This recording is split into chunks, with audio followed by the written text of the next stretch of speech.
Hello, this is Judy Belmont with another emotional wellness tip of the day. With the challenges that we're all facing, focusing on our mental health and wellness is more important than ever.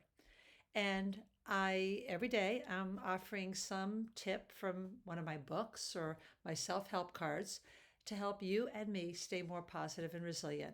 We'll get through this together.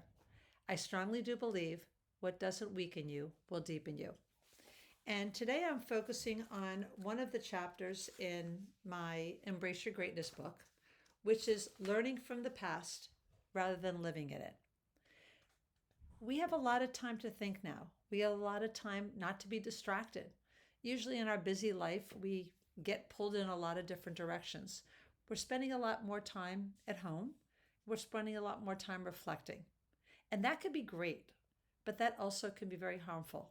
Because when we get stuck in reworking our past decisions and thinking we should have handled this differently and spending time in woulda, coulda, shouldas, we end up getting depressed, we end up feeling very low, and we end up being stuck in a time that we can't change.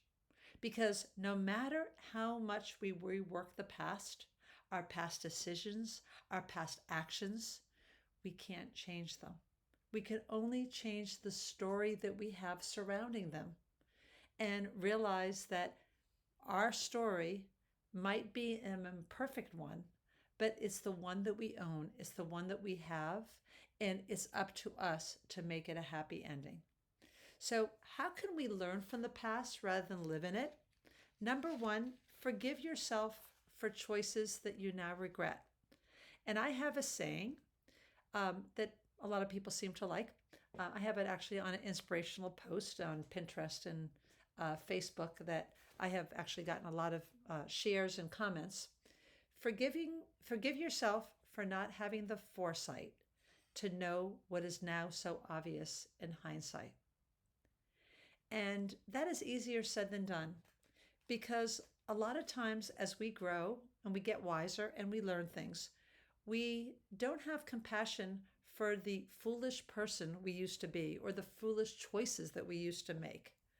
But give yourself some slack and realize that you deserve forgiveness for making mistakes that now you would have changed if you had the mental equipment that you did back then.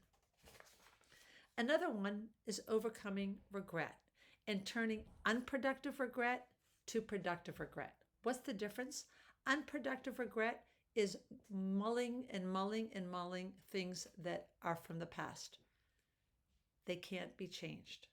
Productive regret is using the lessons and making better decisions now. Such as, I'll use an example from the book, I chose the wrong career. That's unproductive regret. Productive regret, I can explore new alternatives now. And maybe this pandemic is giving me some freedom to think about how I can change my skills or hone my skills differently. The next point I have in my book of Embracing Your Past is moving from why to what's next. In my many years as being a therapist and a mental wellness coach, a lot of people are stuck in whys. I've had many people come into my office saying, I just want to figure out why. And what I often do is shift them onto what next. Because why, number one, keeps you stuck in the past. And number two, you don't necessarily know everything about why. Some things might be just continue to be mysteries of why you acted so foolishly in something, why you handled something in a way that you now regret. The thing is, you can't change that, but you can build on it by what's next. Okay, this is what I did. What have I learned from it and how can I move forward? Okay. And then another point is grieving the past, just like you would grieving the death of a dream. You grieve what could have been, what should have been, but what wasn't.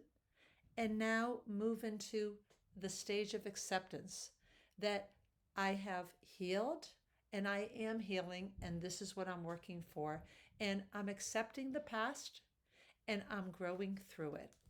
So when you think of the 5 stages of grieving by Kubler-Ross, the last stage is acceptance. And focus on the acceptance stage of your grieving the past instead of being stuck in the depression stage or the anger stage or even the denial stage. And the last point that I have is embrace post traumatic growth. And I talked about this in a previous daily tip. And what post traumatic growth is making some meaning out of the pain that you had with the post traumatic stress. When you have a life of meaning and you have a life of challenge and you have a life of commitment, it might not be a rosy path, but it will deepen you and it won't weaken you. So I'm going to leave you with this thought as always. There's some things that we really never get over, but we still can get through them and it still can be beautiful on the other side. Thank you.